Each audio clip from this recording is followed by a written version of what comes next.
Boa noite a todos. Pedir que façamos mais uma oração para que o Senhor nosso Deus venha falar ao nosso coração. Muito obrigado, Pai, pela misericórdia e a graça do Senhor na nossa vida. Nós queremos te agradecer, Pai, pelo que o Senhor fez por nós, lá na cruz, onde a Tua palavra nos diz que o Senhor mesmo morreu, Teu próprio Filho, no nosso lugar. O Senhor conhece os corações que aqui estão. Pedimos que o Senhor fale com cada um e fixe, ó Pai, na nossa mente e no nosso coração, que a maior importância da nossa vida é o que foi feito, ó Pai, lá no Calvário, por meio de Jesus, nosso Senhor. Fala ao nosso coração, em nome de Jesus. Amém. Hoje eu gostaria de estar falando sobre um fato que aconteceu na vida do Senhor Jesus. Um dos sofrimentos. Foram muitos os sofrimentos de Cristo. Mas eu gostaria de compartilhar com vocês hoje sobre Mateus, capítulo 27, o versículo 26 até o 31. Mateus, capítulo 27, versículos 26 a 31. Diz o texto: Então Pilatos lhe soltou Barrabás, e após haver açoitado Jesus, entregou-o para ser crucificado. Logo a seguir, os soldados do governador, levando Jesus para o pretório, reuniram em torno dele toda a corte. Despojando-o das vestes, cobriram-no com um manto escarlate. Tecendo uma coroa de espinhos, puseram-lhe na cabeça e na mão direita um caniço. E ajoelhando-se diante dele, o escarneciam, dizendo: Salve, Rei dos Judeus! E cuspindo nele, tomaram o caniço e davam-lhe com ele na cabeça. Depois de o terem escarnecido, despiram-lhe o manto e o vestiram com as suas próprias vestes. Em seguida, o levaram para ser crucificado. O drama da crucificação do Senhor Jesus, ao que vemos conforme as Sagradas Escrituras, começa em Mateus capítulo 26. Ali em Mateus capítulo 26, a conspiração para assassinar Jesus é criada. Na verdade, gente, num sentido muito importante, a vida inteira do Senhor Jesus tinha sido um prólogo, tinha sido um começo para o momento da sua morte. O Senhor Jesus, ele se tornou homem com o expresso propósito de morrer.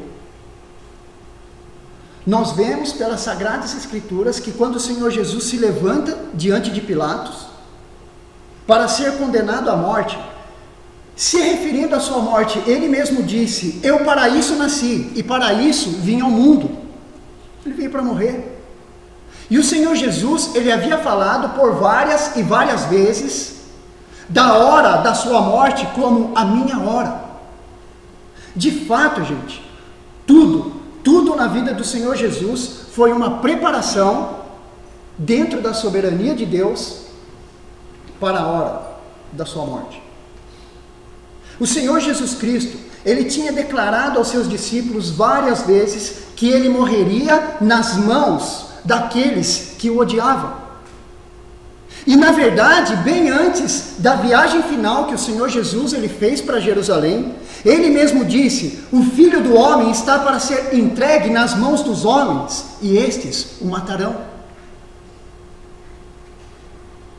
Conhecimento completo. O próprio Deus encarnado, Jesus. Agora, então, a hora tinha chegado e tinha começado aqui uma cadeia inevitável de acontecimentos que terminariam no assassinato de um homem perfeito, sem pecado, sem culpa. Aqui no texto que lemos, em Mateus capítulo 27, é óbvio, o Senhor Jesus sabia que a hora dele havia chegado. O plano soberano do Pai para a redenção de pecadores estava para ser realizado. Jerusalém, a essa altura, estava cheia de peregrinos de todos os cantos do império, que tinham vindo ali para Jerusalém justamente para celebrar a Páscoa. E é importante nós lembrarmos que a população judaica ali em Jerusalém durante a Páscoa, essa celebração muito importante do povo, chegava perto de 3 milhões de pessoas, segundo alguns estudiosos. Até mesmo Pilatos, que era o governador romano da Judéia, ele tinha ido para Jerusalém para a Páscoa. E a Páscoa, queridos, era a hora de Cristo, a hora do Cordeiro. A Páscoa era justamente a hora em que Deus havia escolhido, era o tempo apropriado para o Cordeiro de Deus morrer pelos pecados do seu povo. E isso ia acontecer.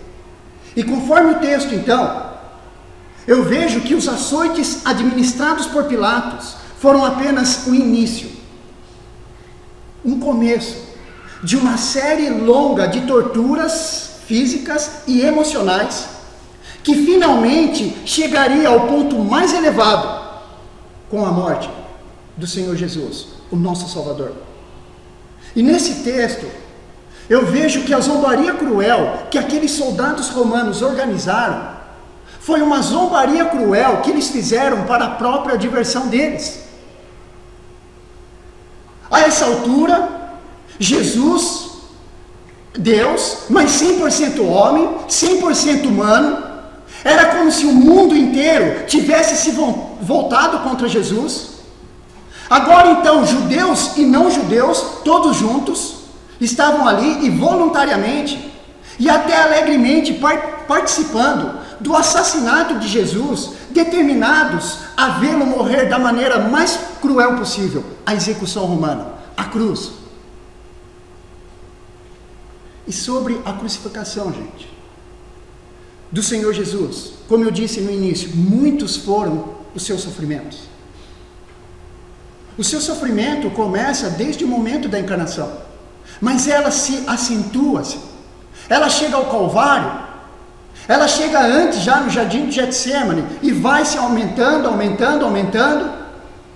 Mas hoje, de uma forma específica, eu gostaria de falar sobre o fato de que Jesus ele foi escarnecido. Gostaria de falar sobre o escárnio. Ele foi zombado, ele foi desprezado. Aqueles soldados romanos, eles não tinham a menor noção sobre quem é que eles estavam atormentando ali naquele momento. Olha só, a ordem de Pilatos era para açoitar e crucificar Jesus. Olha só o que diz o versículo 26. Então Pilatos, ele era o governador romano da Judéia. É importante que saibamos isso, de que todas as penas a criminosos ali na Judéia estavam sujeitas à aprovação final de Pilatos. Era ele que tinha que autorizar. E diz o texto então que Pilatos lhe soltou Barrabás. Barrabás, ele era bem conhecido do povo, um homem, ele era assassino. Barrabás, ele era ladrão, ele era um canalha. O povo conhecia muito bem esse aqui. E diz o texto que Pilatos soltou Barrabás e após haver açoitado a Jesus, entregou para ser crucificado. Vejam vocês, gente. O texto está nos dizendo que o Senhor Jesus, ele foi açoitado. Uma pergunta a essa altura, só para a gente entender e ficar claro aqui para todos. O que era o açoite romano? Só para a gente ter um pouquinho de noção. O que era o açoite romano? O açoite romano era aquele momento em que as vítimas eram torturadas. Como que funcionava? Os torturadores, eles usavam um chicote, um cabo de madeira. Nesse cabo tinha várias tiras de couro ligados nesse cabo. E em cada uma dessas tiras de couro tinha lá na ponta pedaços de vidro, pedaços de metal, pontas de ossos ligados lá na ponta. E o que os torturadores faziam com a vítima? A vítima, ela era despida, tiravam-lhe toda a roupa, ficando só a parte aqui cobrindo, como aconteceu com Cristo. Tiravam a roupa das vítimas, amarravam os pulsos num poste alto, aonde as mãos ficavam totalmente esticadas, para que essa pele aqui ficasse esticada. A mão lá em cima, a pele aqui nas costas, ficavam esticadas. E aqueles torturadores, usando esse chicote, eles eram especialistas no manejo do açoite, desse chicote. Eles podiam, à medida que batiam na vítima, rasgar a carne das costas, do peito, essa parte aqui, cortando músculos e às vezes até expondo os rins e outros órgãos internos da pessoa para fora. E muitas vezes, gente, somente o açoite já era fatal. Muitas e muitas vítimas não chegavam nem a serem crucificadas, já morriam no açoite, de tão terrível que era essa tortura. E diz o texto que Jesus, ele foi açoitado.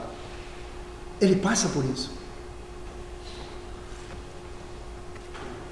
O versículo 27 continua nos informando que logo a seguir, os soldados do governador, levando Jesus para o pretório, reuniram em torno dele toda a corte.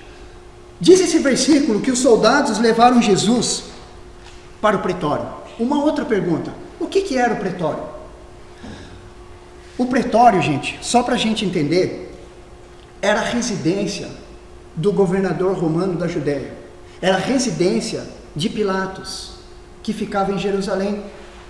E eu diria que era mais do que simplesmente uma residência, porque lá no pretório havia lá a sala de julgamento, de onde Pilatos ele julgava todos os casos que lhe eram apresentados. A residência de Pilatos ficava em Cesareia, que era uma cidade a oeste de Jerusalém, na costa mediterrânea de Israel, mas Pilatos vinha a Jerusalém justamente durante as festas judaicas, e assim estava na cidade durante a Páscoa. Então lá em Jerusalém, a residência de Pilatos era o pretório. E conforme o versículo 27, nós somos informados que Jesus ele foi levado para lá, para a residência de Pilatos. Ele foi levado para o pretório. E o texto aqui em Mateus 27, nós vemos que quando os soldados levaram Jesus para o pretório, deliberadamente, aqueles soldados fizeram de Jesus um espetáculo, uma zombaria para a diversão da multidão ali presente. Então o que acontece? O tumulto fez com que a guarnição inteira dos soldados saíssem para assistir. Estava tendo tumulto, aquilo chamou a atenção do povo.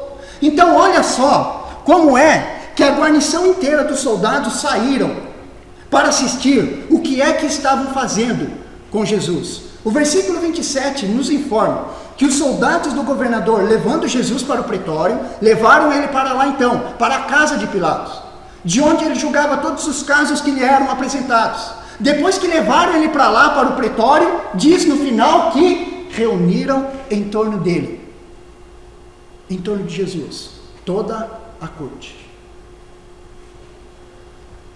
É bom esclarecer, o que era uma corte romana?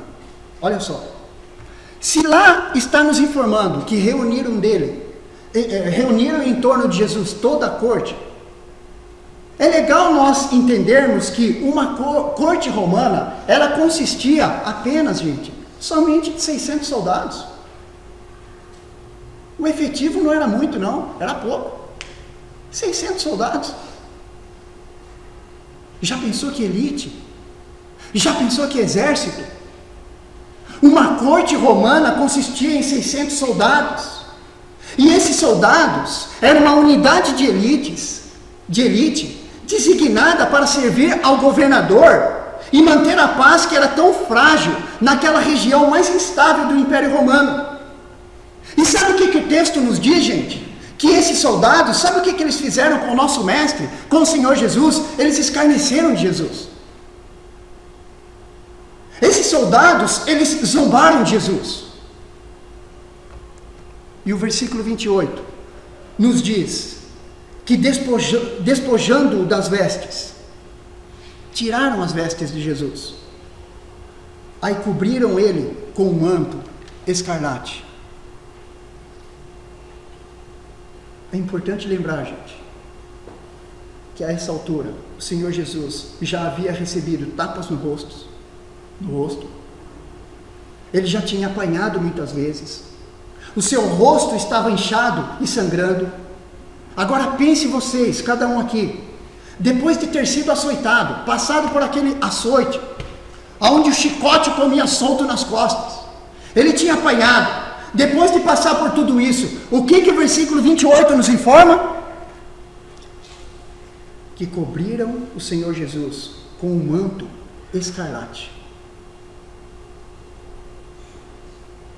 O Senhor Jesus já havia sido açoitado, as costas estavam feridas, era muita dor, feridas sangrentas, escorrendo sangue pelas costas, pela parte do corpo. E ainda diz o versículo 28, que cobriram ele com um manto escarlate. Sabe o que eu vejo aqui, gente? Que esse manto que colocaram em Jesus apenas acrescentaria mais dor aos seus ferimentos. É como se você se cortar, se machucar, e você tentar cobrir aquilo, e aquilo fica raspando, é algo ruim, fica incomodando. E fizeram isso para escarnecer de Jesus. Era muita dor. É importante lembrar também que o objetivo daqueles soldados era zombar de Jesus. Sabe por quê? Para eles, e algumas partes do seu ministério, Jesus dizia que era rei. Mas não era o tipo de rei que eles estavam pensando. Jesus é rei dos reis e senhor dos senhores. Mas pelo fato de Jesus dizer que era rei, eles estavam fazendo tudo isso para zombar de Jesus. É por isso que o versículo 29, nos informa que tecendo é do verbo fazer. Fazendo uma coroa de espinhos. Olha o que eles fizeram para Jesus, para zombar de Jesus, pelo fato de Jesus alegar ser um rei. Eles fizeram uma coroa de espinhos, puseram-lhe na cabeça e na mão direita um caniço, e ajoelhando-se diante dele, o escarneciam dizendo: salve, rei dos judeus. Vejam aí, para zombar de Jesus, eles fizeram uma coroa de espinhos e puseram na sua cabeça. Qual que era a ideia aqui, quando aqueles soldados fizeram a coroa de espinho e colocaram na cabeça de Jesus? É o seguinte: César, que era o imperador de Roma, era um rei para eles, era um deus para os romanos, tanto que lá em Roma tinha um culto ao imperador, e ai de quem não cultuasse o imperador. Mas César era o rei deles. E César, gente, ele usava na cabeça uma grinalda de louros como coroa. Era uma grinalda. Era o rei, era o superior deles. Eles olhavam para César e diziam: esse é nosso Deus. Então esse que é o nosso verdadeiro rei, ele tem uma grinalda de louro na cabeça. Já que esse Jesus diz que é rei, então vamos fazer para ele uma grinalda igual a do nosso rei. E diz o texto, gente, que fizeram uma coroa para Jesus, só que de espinhos.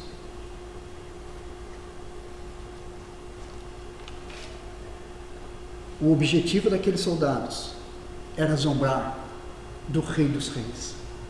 Por isso fizeram e puseram uma coroa de espinhos em sua cabeça.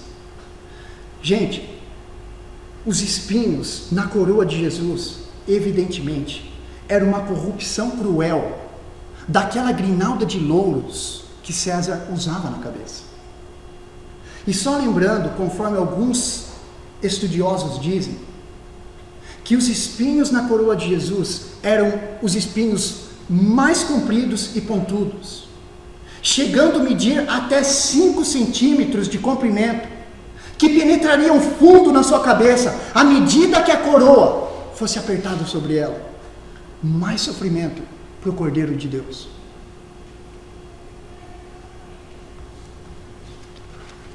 Versículo 29 diz: fazendo uma coroa de espinhos, puseram nela a cabeça. E olha agora. E na mão direita, um caniço.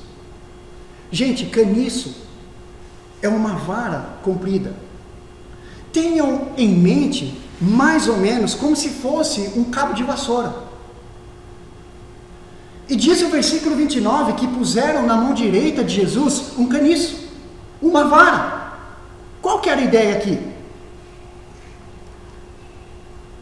César, que era o rei deles, ele portava um cetro, muito bonito, nas ocasiões festivas, oficiais do Império Romano.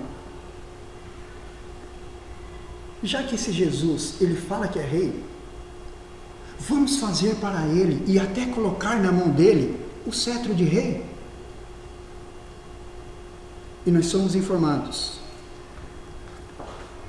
que puseram na mão direita de Jesus um caniço. O Senhor diz que é rei, esse é seu cetro. A intenção deles era zombar de Jesus. E esse caniço na mão de Jesus era uma tentativa a mais para esse deboche. O Senhor não diz que é rei? Está aí a sua grinalda de louro, o espinho, a coroa de espinho na cabeça. O Senhor não diz que é rei? Está aí o seu cetro, que é o caniço na mão. E esse caniço na mão de Jesus, é claro, era uma imitação bem fraca e frágil daquele cetro que César, o rei deles, portava nas ocasiões em que ele ia para as festas oficiais do Império Romano. E o versículo 29 ainda nos informa que após tudo isso, após os açoites, após a coroa de espinho, após esse caniço, os soldados depois, após tudo isso, os soldados eles demonstravam o seu total desprezo a Jesus, fazendo sabe o quê? Fingindo um tipo de veneração que era demonstrado somente ao rei, ao imperador. Quando as pessoas chegavam diante do rei, diante do imperador lá em Roma, eles se ajoelhavam. Eles chegavam a se prostrar de joelhos para cumprimentar. Esse era o costume lá, tamanho respeito e temor que eles tinham pelo rei, pelo imperador, por César. Então, esses soldados, eles demonstram um total desprezo a Jesus. E diz aí o texto, que depois de fazer a coroa de espinhos e colocar na mão direita, depois de fazer a coroa de espinhos, e depois de colocar na mão direita de Jesus o caniço, olha só o total desprezo que aqueles soldados fizeram para Jesus. Eles ajoelhavam-se diante de Jesus, escarnecendo, e dizendo assim: salve, rei dos judeus. O Senhor não diz que é rei? Está aqui o nosso costume, que a gente faz para o nosso rei. Nós nos prostramos para cumprimentá-lo. Esse é o nosso respeito. Fizeram isso diante de Jesus, para escarnecer, dizendo: salve, rei dos judeus. O Senhor vai morrer. Se o Senhor é o verdadeiro rei, se salve. Eles não tinham ideia qual era o motivo pelo qual Jesus veio ao mundo. E eles estão escarnecendo mais e mais do Filho de Deus, o nosso Salvador. Tudo isso aqui, gente, eles fizeram em tom de zombaria. E o texto continua nos informando que eles cuspiram em Jesus. E diz ainda o próximo versículo que um deles pegou o caniço, aquela vara que fizeram para ele, e usou para bater repetidamente na sua cabeça. Olha o que nos diz o versículo 30. Que cuspiram nele, tomaram um caniço e davam-lhe com ele na cabeça. Me chama a atenção, gente, saber que eles cuspiram no Rei dos Reis.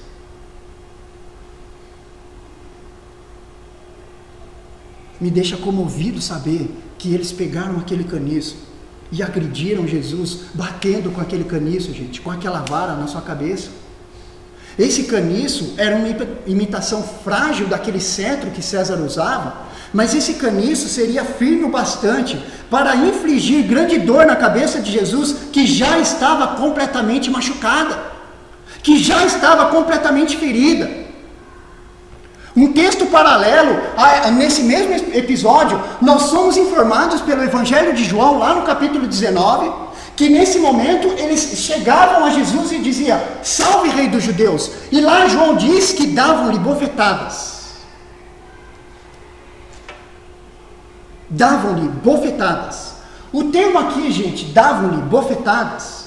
O termo aqui sugere que sabe o que aqueles soldados faziam com Jesus?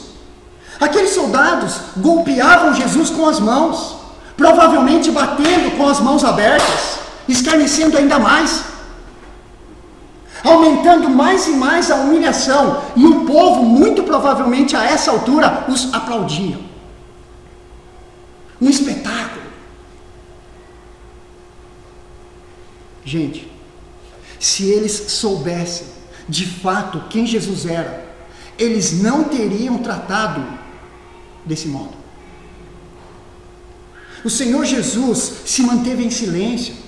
A Bíblia nos informa que a todo tempo, nesse momento de dor, nesse momento de luta, de angústia, sabe qual é a postura do Filho de Deus? Em silêncio. Pedro, lá na primeira carta, no capítulo 2, versículo 23, escreve assim para a gente: Pedro, que andou com Jesus, conhecia perfeitamente Jesus, o caráter de Jesus, a postura de Jesus. Pedro escreve assim, que Jesus, quando era ultrajado, ele não revidava com ultraje. Quando ele era maltratado, ele não fazia ameaças, mas ele entregava àquele que julga retamente. Quieto. Cumprindo-se aqui, nesse total silêncio, aquela profecia de Isaías 53, quando Isaías nos fala sobre o servo sofredor. E lá no capítulo 53, versículo 7, Isaías diz que ele foi oprimido e humilhado, mas não abriu a sua boca. Como um cordeiro foi levado ao matadouro, e como ovelha muda perante os seus tosqueadores, ele não abriu a boca. Gente, cumpriu aqui toda essa profecia de Isaías. É nele, é no Messias. Ele é o centro da minha e da sua vida. O Senhor Jesus, ele sabia que esses sofrimentos faziam parte do plano do Pai para ele. Então Jesus passa por todos esses sofrimentos com paciência, com tranquilidade e de uma forma voluntária. Porque ele diz em João 10 que ninguém tira a minha vida de mim, eu espontaneamente a dou.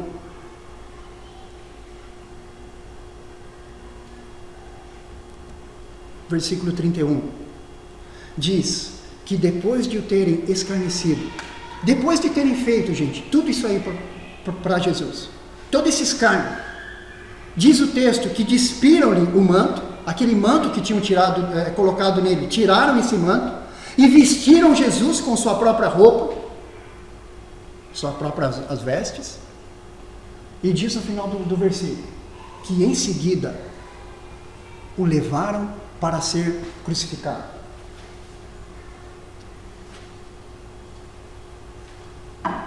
Levaram para ser crucificado.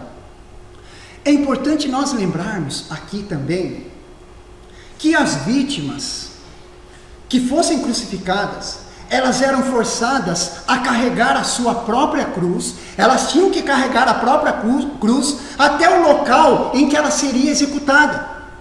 É justamente a essa prática que Jesus se referiu anteriormente no seu ministério, quando ele disse assim aos discípulos: se alguém quer vir após mim, a si mesmo se negue, tome sua cruz e siga-me. Lembrando, gente, que uma cruz romana, uma cruz assim grande o bastante para crucificar um homem adulto, ela podia chegar a pesar de 90 a 100 quilos. Gente, um saco de cimento, 50 quilos, já é pesado. Uma cruz romana, ela podia chegar a pesar de 90 a 100 quilos. Pense vocês agora, de 90 a 100 quilos. Ela era muito pesada para ser carregada em qualquer circunstância. Muito pesada. E para alguém, nas condições já enfraquecidas do Senhor Jesus, seria praticamente impossível arrastar um peso desse, desde o pretório, na casa de Pilatos, até o local em que ele seria crucificado, que ficava fora dos muros de Jerusalém.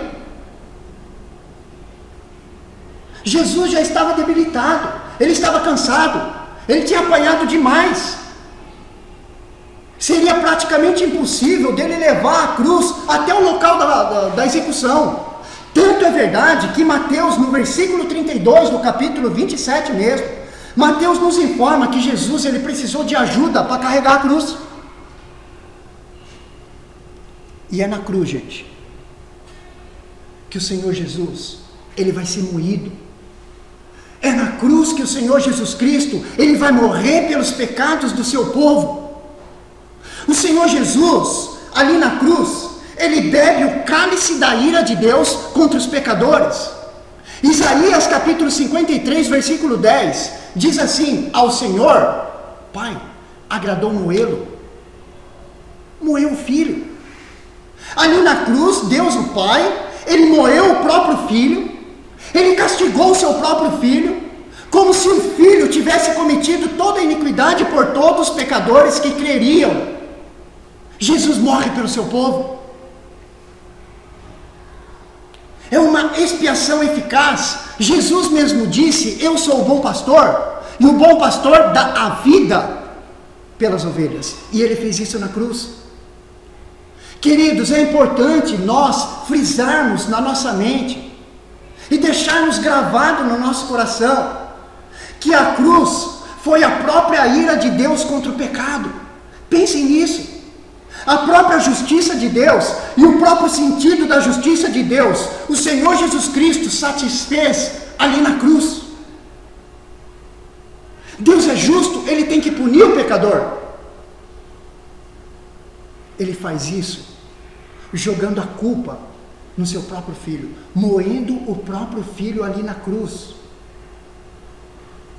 Chega um momento na cruz muito difícil para Jesus. Ele diz: Deus meu, por que me desamparaste?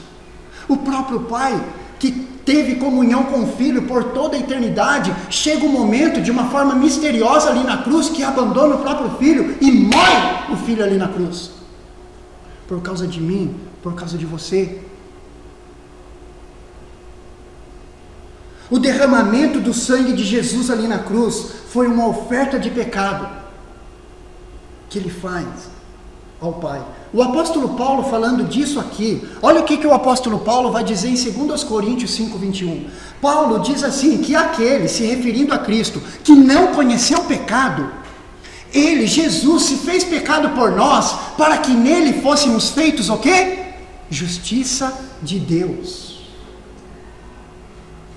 Sabe o que nós aprendemos aqui, gente, nesse versículo?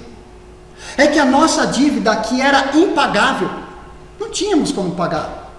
A nossa dívida impagável, ela não foi colocada na nossa conta, mas ela foi colocada na conta de Cristo. E em Cristo com a sua morte, vai nos dizer Paulo em Colossenses 2,14, que Cristo com a sua morte, ele cancelou o escrito de dívida que era contra nós, fazendo sabe o que? Removendo inteiramente, encravando na cruz. É isso que ele faz ali na cruz. Cristo, ele pagou o preço da nossa redenção. Hoje nós somos justificados em Cristo, a ponto de Paulo dizer de uma forma clara para a gente em Romanos 8, que nenhuma condenação há para aqueles que estão em Cristo Jesus. Na cruz, o Senhor Jesus, ele rasgou o escrito de dívida que era contra nós, quitando completamente o nosso débito, quitando completamente a nossa culpa. Ele quita ali na cruz a nossa conta. Foi lançado sobre ele. Aqui em 2 Coríntios, capítulo 5, versículo 21, a palavra de Deus está nos dizendo que a justiça completa e perfeita de Cristo foi colocada na nossa conta. Gente, quando Deus faz isso, moendo o próprio Filho, era como se nós nunca tivéssemos pecado. O Senhor Jesus, ele bebe o cálice da ira de Deus. O preço do meu e do seu pecado foi imputado nele. É por isso que a Bíblia nos diz que hoje somos justificados diante de Deus. É por meio de Cristo. Qualquer um que prega salvação sem Cristo, não faz sentido a palavra de Deus. Não é isso que a Bíblia nos diz. Cristo, gente, Cristo é o centro. Cristo e mais nada. Pense vocês, durante aquelas horas terríveis do Senhor Jesus Cristo ali na cruz, o Pai derrama a medida completa da ira contra o pecado. E o receptor, quem vai receber toda a ira do Pai, vai ser Ele, o próprio Filho. Ele foi moído ali. Jesus diz em João 15,13, que ninguém tem maior amor do que este, de dar a alguém a própria vida em favor dos seus amigos. Não existe amor, gente, maior do que esse. Ele mostrou na prática, entregando a própria vida. Jesus, ele ensinava com a boca, com os lábios, e vivia com a vida.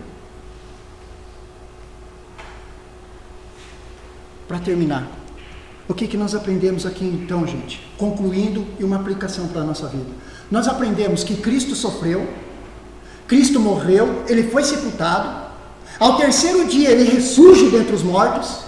A Bíblia nos fala que Ele subiu aos céus, de onde Ele está sentado à direita da majestade de Deus Pai, e vive eternamente para interceder em favor do seu povo. E diz a palavra de Deus que Ele voltará outra vez.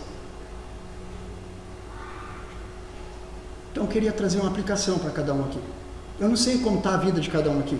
Quem sabe você saiu da sua casa e se dirigiu para cá hoje, e você está passando alguma angústia, está passando algum momento difícil por causa de alguma circunstância dessa vida. Eu queria dizer para você o seguinte, querido, que nenhum sofrimento que você possa passar chegará perto do sofrimento do Filho de Deus. Ele sabe de uma forma perfeita o que é isso. Sofrimento. Eu não sei, pode ser vários. Ninguém jamais sofreu como Cristo sofreu. Mas eu estou te falando isso por um outro motivo. Eu lhe falo isso porque Jesus, ele pode se compadecer de você. O Senhor Jesus, ele compreende o que é o sofrimento.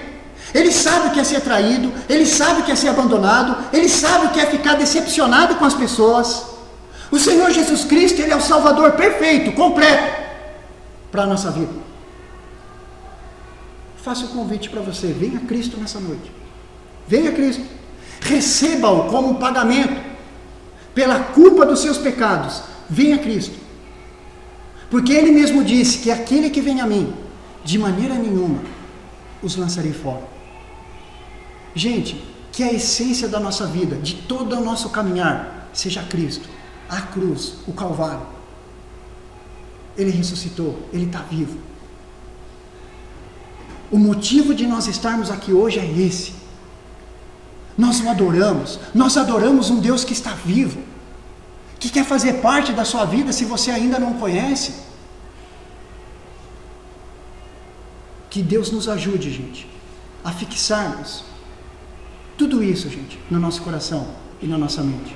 Porque Cristo tem que ser a essência e o motivo da nossa vida. Senhor, muito obrigado, Pai, pelo que Jesus fez na cruz por nós. Obrigado pela oportunidade que o Senhor nos dá hoje também, de junto aqui, Pai, em família, lembrarmos disso, ó Pai, na atitude que teremos agora, que é lembrarmos, ó Pai, que o corpo do Teu Filho foi moído ali na cruz, e que o sangue também foi vertido, Pai, a nosso favor. Nos ajuda, Deus, a agradecermos ao Senhor mais e mais, vivendo para o Senhor. Em nome de Jesus, Pai. Amém.